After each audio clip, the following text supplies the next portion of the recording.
Thanks everybody for coming. Thanks everybody for joining on the live stream via Bally Sports South and Bally Sports app, as well as NashvillePredators.com. Without further ado, we will turn it over to Pekka Rinne for a announcement. Yeah. Recording in progress. Hey guys. So I guess we all know why we're here. Today's when I announce my retirement.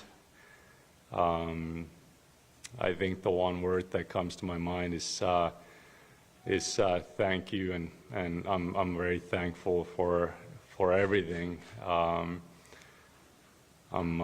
proud of my career, but at the same time feeling humbled and just given this opportunity to play in NHL and having a long career. I want to thank the Preds organization. I feel fortunate that I played all my career in one organization. Take a lot of pride in that. I want to thank David Poyle, the ownership group. I was fortunate enough only have 3 head coaches in my career, 2 goalie coaches, Barry Trotz, Peter Laviolette, John Hines, and Mitch Korn and Ben Vanderklok. And all these guys, they had a huge impact on me, huge influence, especially the goalie coaches. Mitch Korn, early on in my career, I feel like he was able to groom me into an NHL goalie, and then once Peter came along, so did Ben Vanderklok, and we had some great success with him. So very, very thankful for those guys, and you know, all my teammates over the years. Obviously, I feel like my teammates extended my career. I was able to play with a lot of different players. I learned a lot from my teammates. Have a ton of respect towards my peers, and made a ton of friendships over the years. And I feel like, you know, now is the time to kind of look back and reflect. And those are the things that come to my mind. It's the people you meet, players you play with, relationship you make. Really appreciate that. I want to thank the trainers and the staff we have, first class. I'm fortunate to have pretty much the same training staff. A lot of the staff upstairs since I came to the league, and so even in that area, I've made a lot of lifelong friends, and that's something that I really appreciate. But yeah, I'm extremely happy to sit here and be in this position. It's an emotional day too, but I'm looking back, and I just feel thankful. All right, thank you, Pekka. We'll open up for questions now. You can just ask for a mic, and if you're Emily, will deliver. We'll go to Adam Biggin, The Athletic, first. Hi, Pekka. Good to see you. Congratulations on your career. How much consideration, if any, did you put into continuing your career, and when did you come to the realization that retirement is what you ultimately wanted to do? A lot. That was one of the reasons why we stayed in Nashville for longer than usually.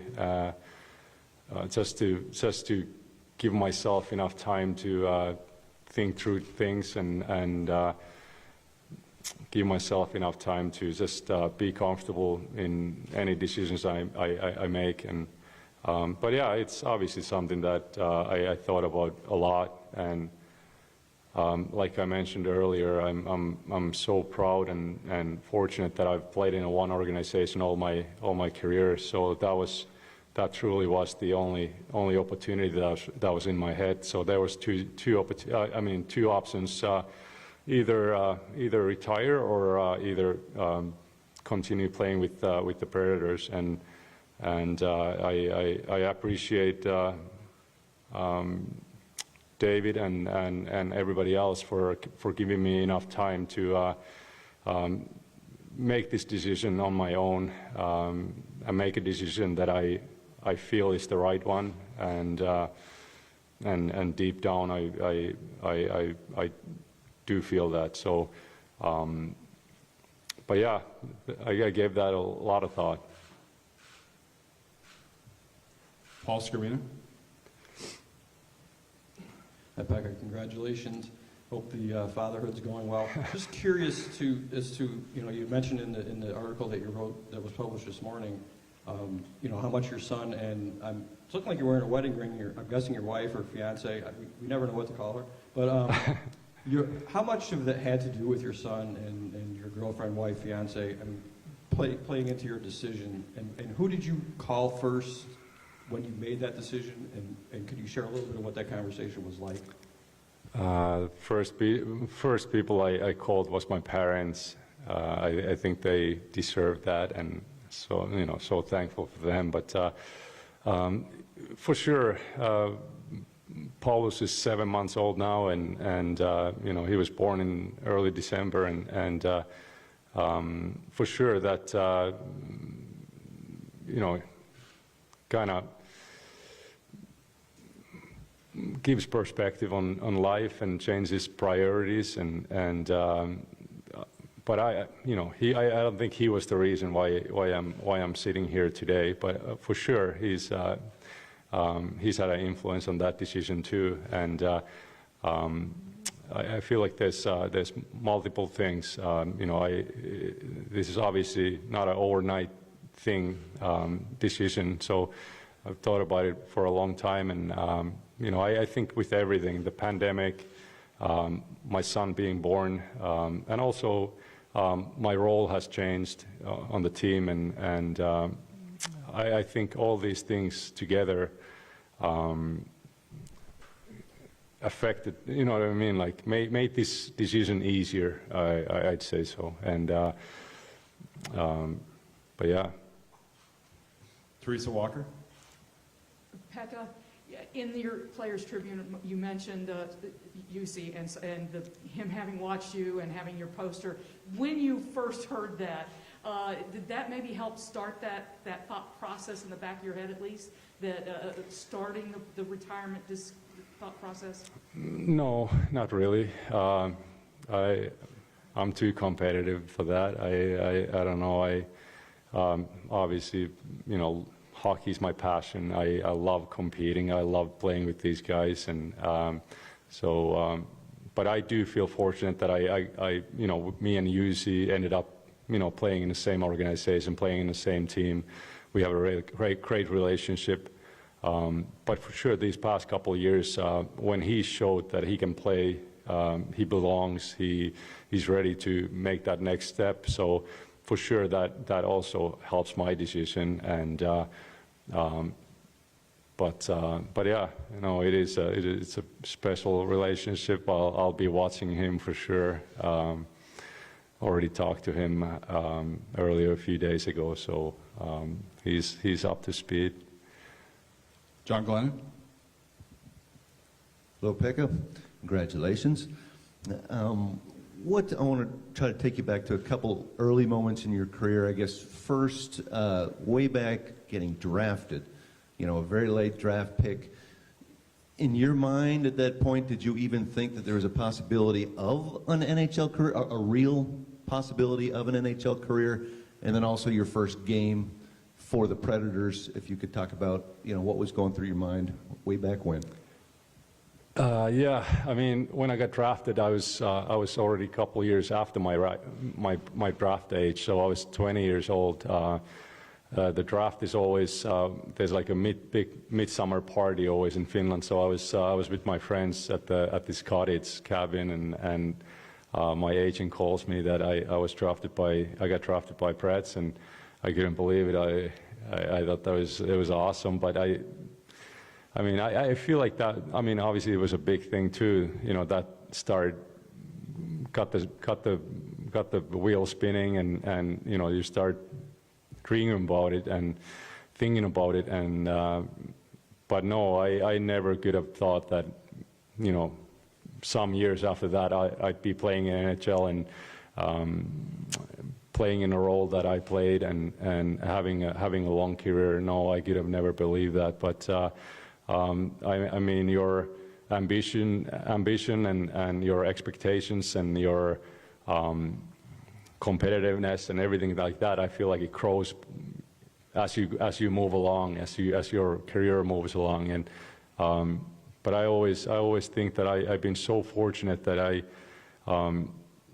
was drafted late, didn't have a lot of pressure, didn't have a lot of expectations, and very thankful for the organization that I had plenty of time in Milwaukee to get ready and be comfortable in North America and be comfortable on the ice with the different game. And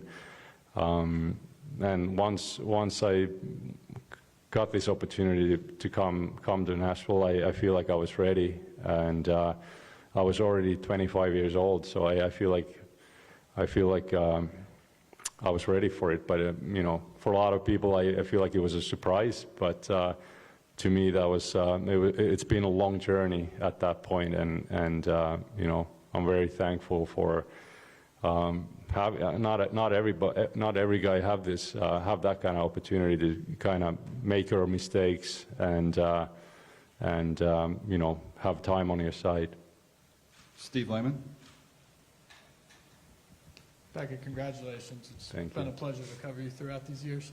I'm going to throw two questions at you in one. First is that kid playing street hockey in Finland to now being the all-time winningest Finn in the NHL. How much pride do you take in that? And then as a Nashville Predator, what's the thing you're most proud of your career here? That's a difficult question. First of all, you know, playing street hockey with my cousins and my friends, from that little guy to here, I mean, it's been an unbelievable journey. I feel like you need so much luck on your side too along the way, and I feel like I've had that, and I've had great people around me, great family, and so I'm very, very thankful for that.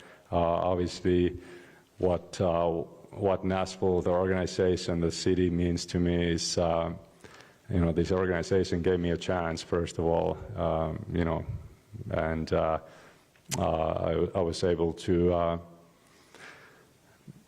you know, grow into a man in this city and start a family and a lot of bigger things than hockey, and so I'm forever thankful for that and grateful, and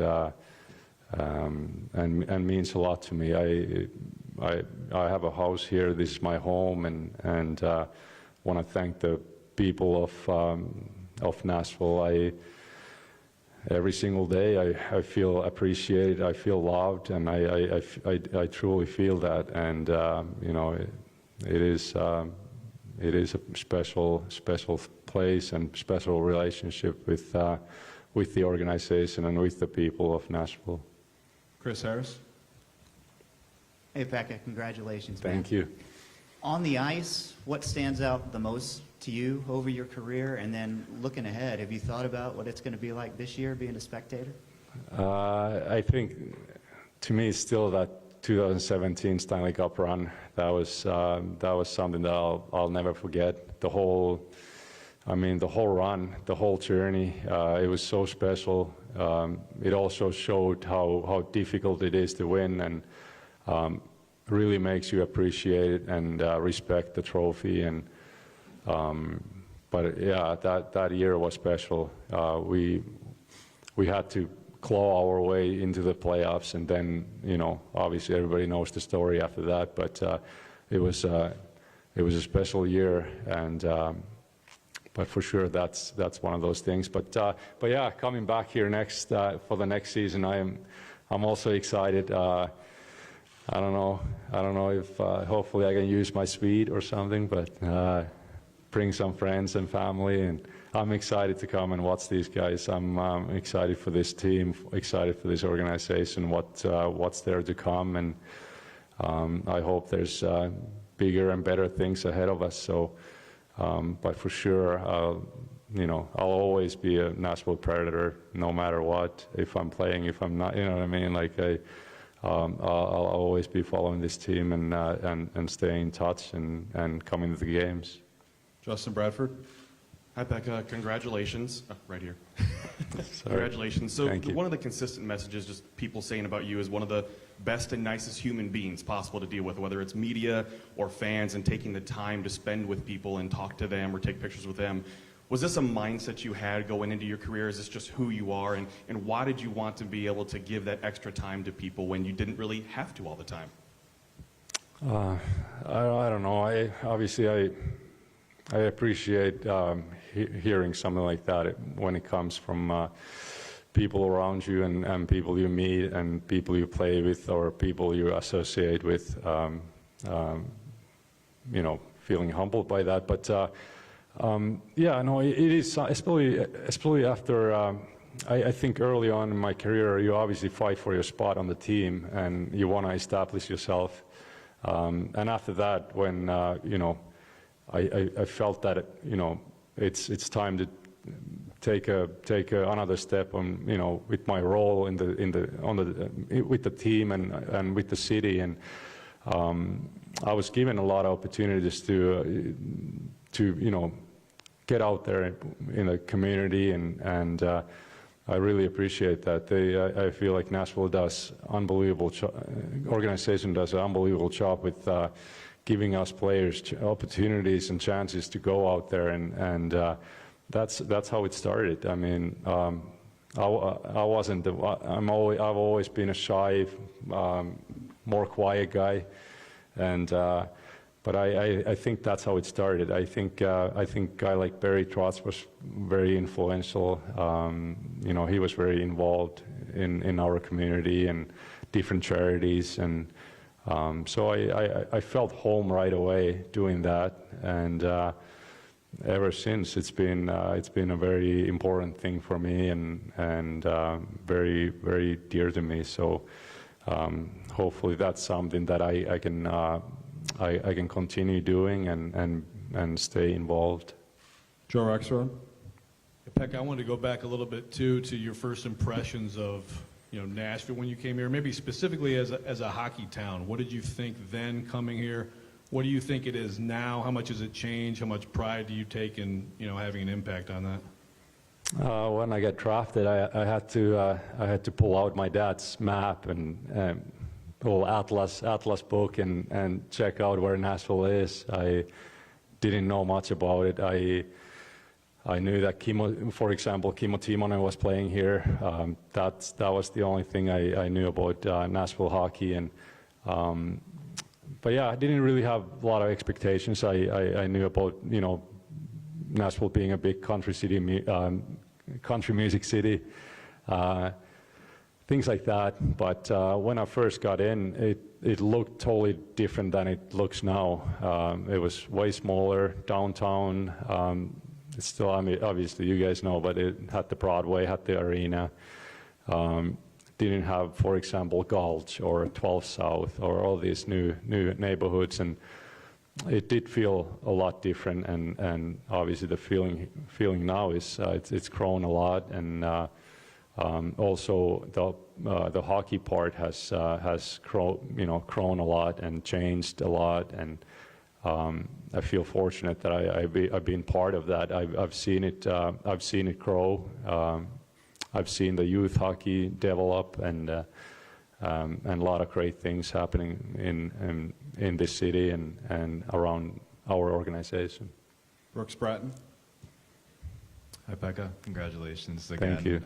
We often hear guys when they retire talk about they feel like one of the things that they'll miss the most is the camaraderie with their teammates, and so many of your teammates over the years have said that you've been one of, if not their favorite teammate.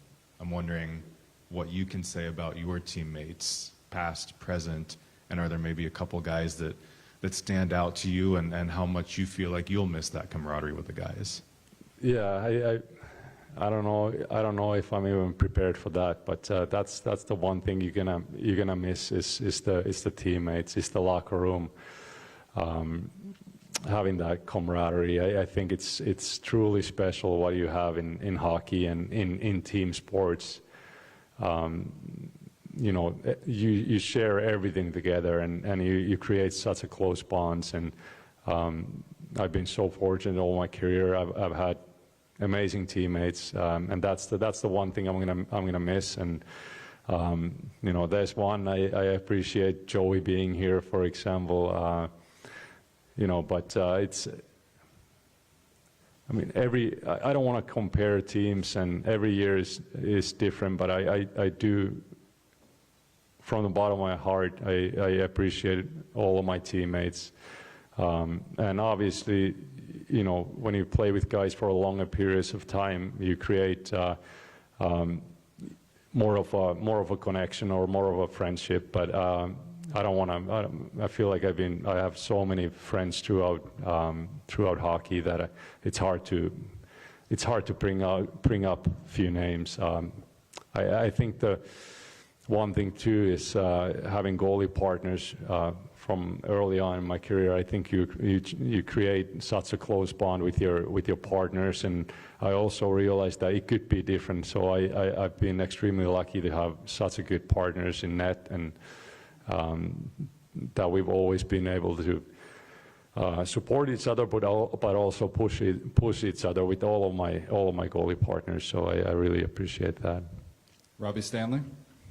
Hey, Pekka, congratulations. Thank you. Just wondering, what do you want your legacy in this town, in this city, this organization? What do you want that legacy to be? I don't know. I'm not prepared. I don't know. Obviously, there's two sides. One is being a hockey player. I hope that people see me as a hardworking guy, team guy. That's probably my wish. Off the ice,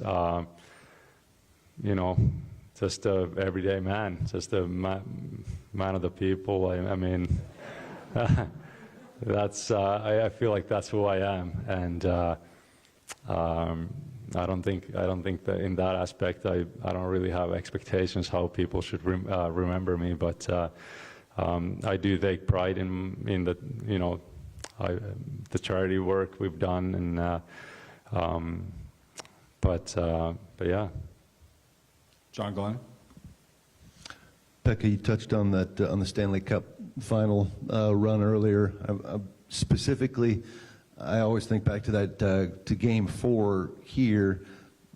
A few breakaway chances, another stop where you had to dive across the crease. I wonder if there's maybe one game for you that in all the career that stands out. Would that be up there, or perhaps the top one? Yeah, it is also the Game 3.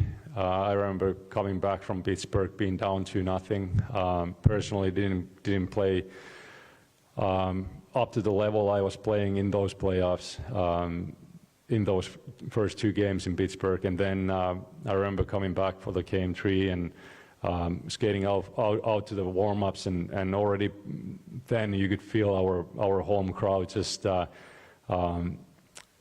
being behind us, and especially towards me. I feel like they were so supportive. They felt that I need that little extra feel good, and I really did. And I do remember those, especially those games coming back home, and Game 3 and 4, they were huge. Obviously, going back to Pittsburgh for Game 5 being 2-2 situation, so it was a big change for us. Alex Doherty. Pekka, in your Players Tribune article, you mentioned the relationship that you saw between Shea Weber and Roman Josi being so important, and what you wanted to emulate with Jussi. Just specifically, what did Shea Weber do with Roman that you thought was so impactful, and what you wanted to emulate with Jussi? Well, I feel like Shea, as a person, as a player, is such a leader, very naturally. He doesn't have to try to do that, and. But obviously, when Jos first got to the league, Shea was one of the top players, top defensemen in the league, and I feel like them obviously playing together automatically created a bond, created a relationship between those two, and you could tell that, Joost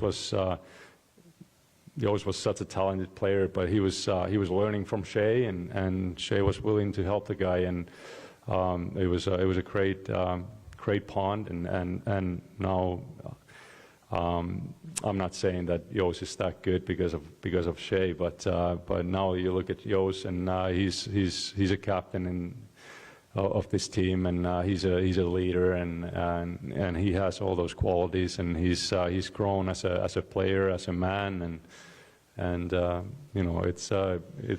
it's great to see how these things go over the years, and I'm excited for the same thing. I'm excited for UC for years to come in this organization, and I know that he's gonna be playing a huge role, and he's going to grow into a leader too.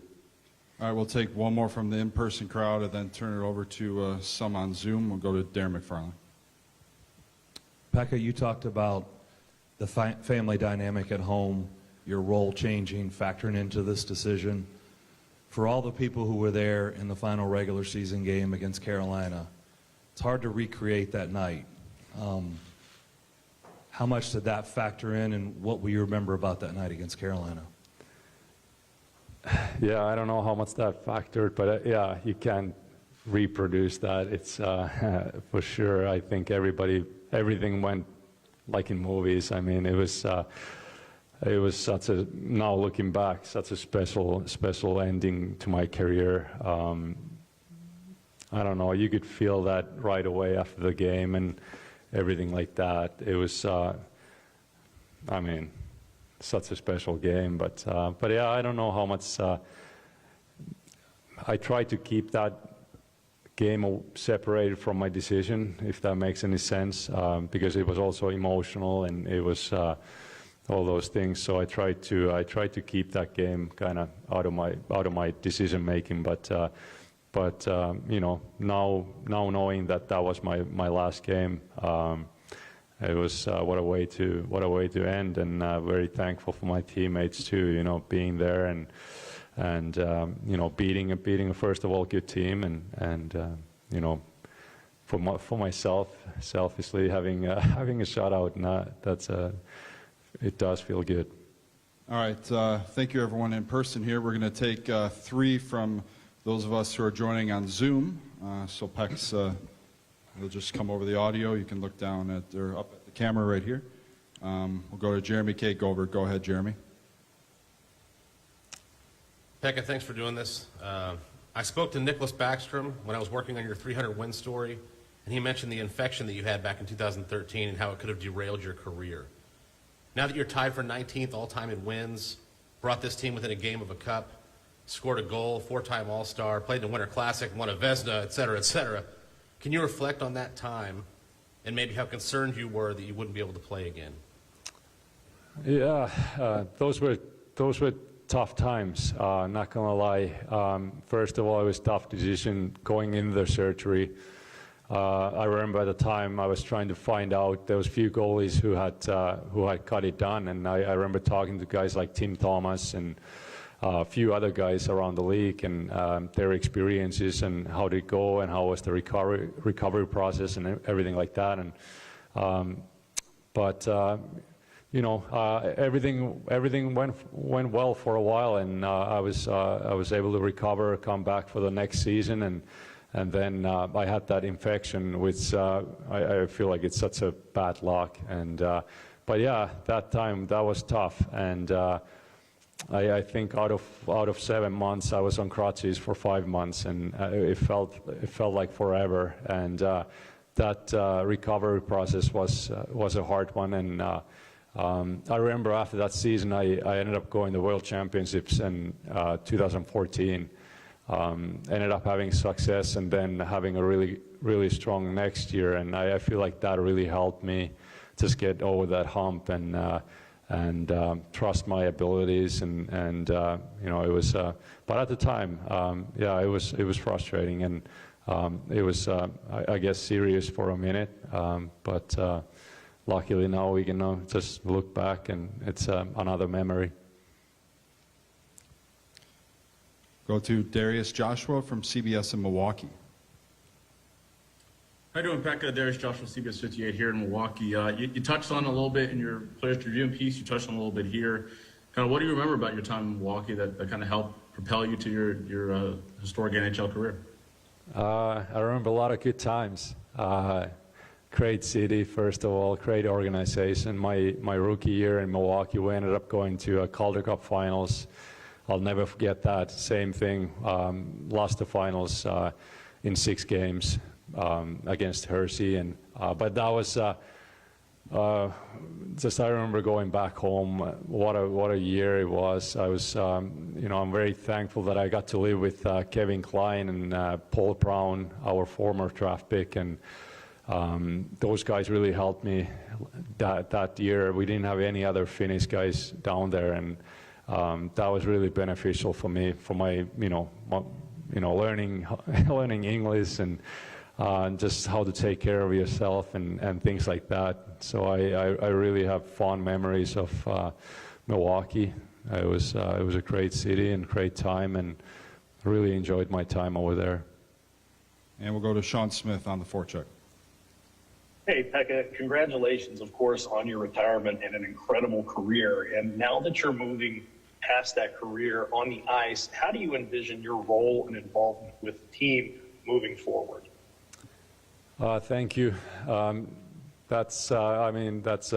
feel like now is for me the time to kind of take a breather and take a step out of hockey for a minute and just spend time with my family and enjoy this decision and get comfortable with it. And but yeah, I think those are questions that are more present down the road, and it's something that we haven't talked about or done anything with yet. All right. Looks like that's all the questions. Thanks everybody for being in attendance. To further celebrate Pekka, we'll have Sean Henry and David Poyle over on the far side, and Pekka will be over there as well. Thanks everyone. Thanks guys, appreciate it.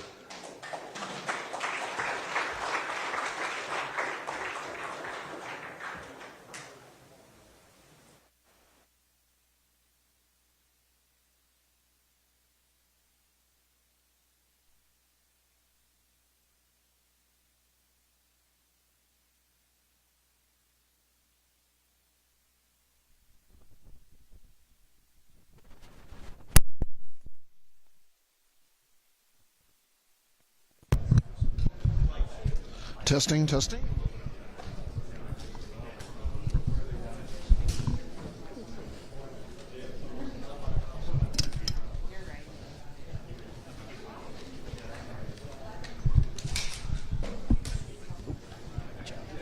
There we go. Sean's here too. Do you ever get a second shot?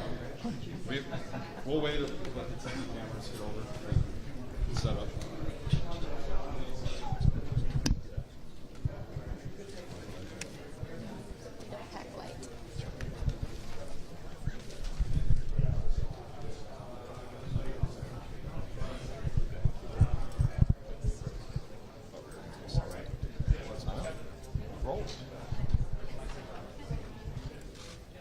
Guys, do we want to do David and Sean together, or do you want them separate?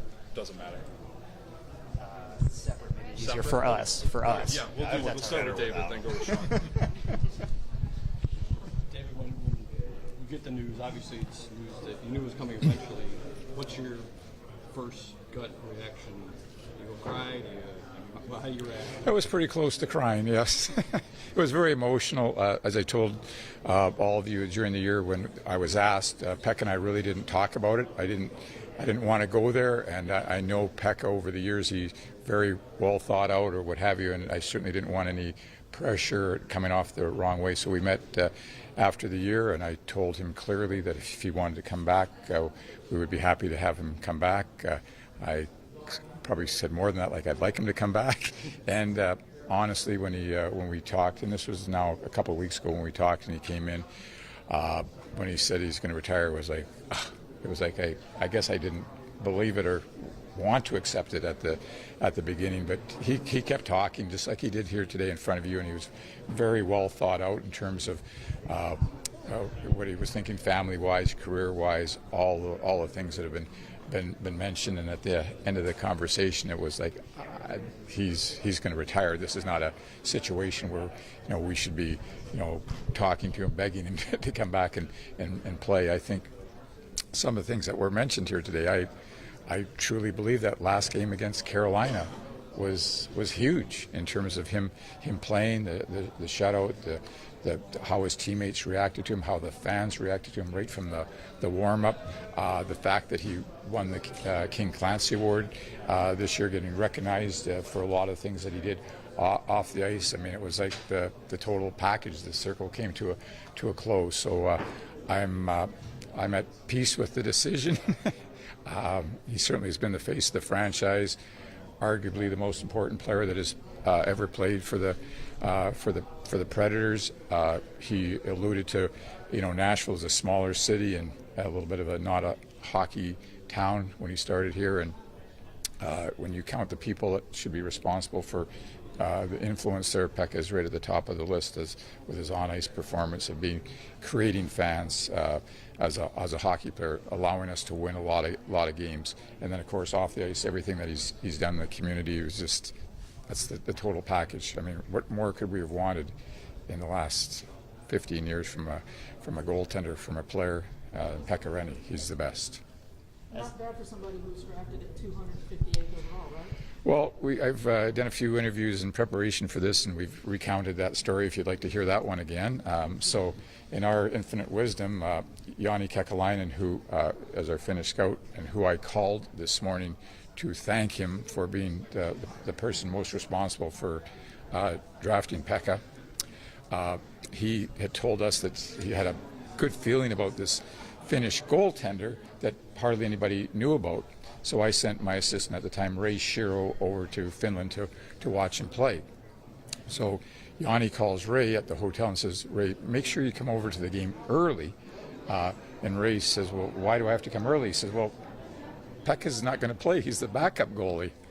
And so that was Nicholas Backstrom, who was referred to, was the #1 goalie. So Ray went over there early, and the legend grows. It's like a fine wine. It gets better all the time. I mean, I'd be honest with you. I don't know how much you can learn from watching a warm-up for half of a 15-minute period of time. But the good ending of the story is that Jani had a great feeling about Pekka. We did our due diligence and research, and after the I think it was the 8th round, which does not even exist anymore in the NHL, we took a leap of faith to draft Pekka Rinne, and obviously one of the best drafts, best decisions that was ever made.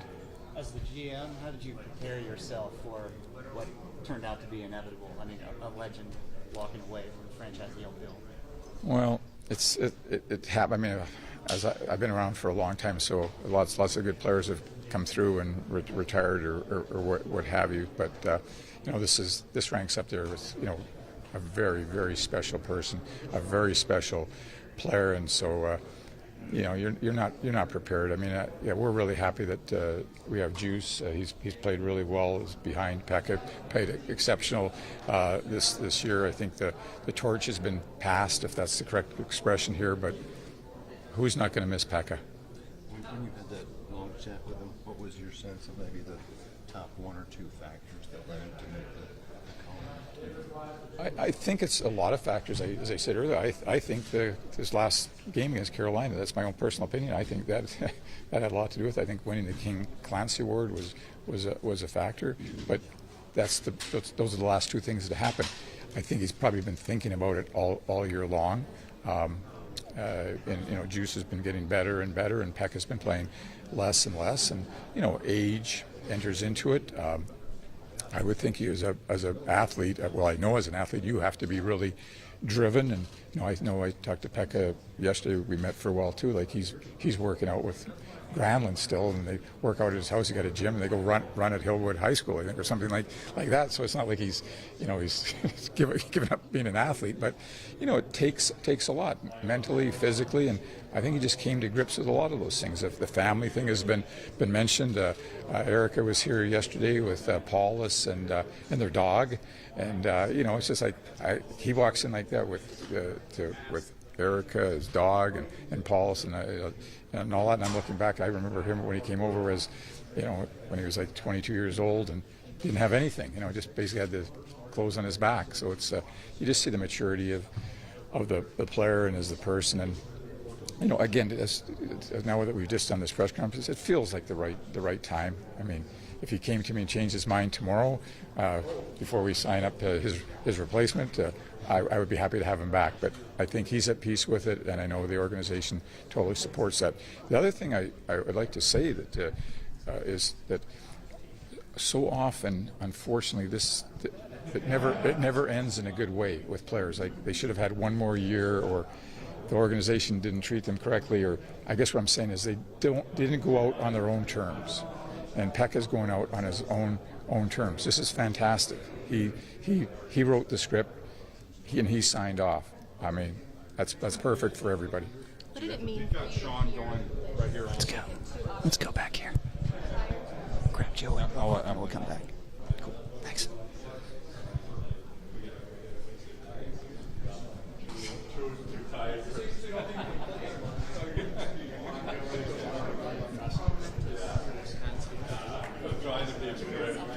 Yeah. It's blurring out. Fakey. That's so bad. We have another minute. Hey, Joey. How you doing? Good to see you, man. Good to see you, bud. What does this day mean to you, and what did he mean to you over the last few years of your career here? He means so much. I was just talking with some friends, and he's too humble to brag about himself up there, but it's hard to put into words the impact he's made on myself and all of his teammates, and a random person walking down the street, the way he carries himself, how genuine he really is to every single person every day.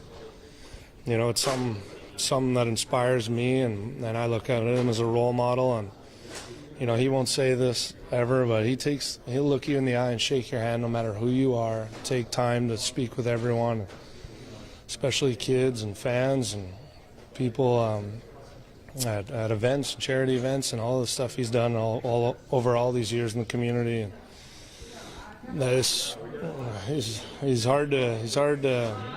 Man, it's hard to explain. He really, truly is one of the best human beings I've ever met in my life. He really is. And I guarantee if you talk to all his ex-teammates, everyone will say the same thing.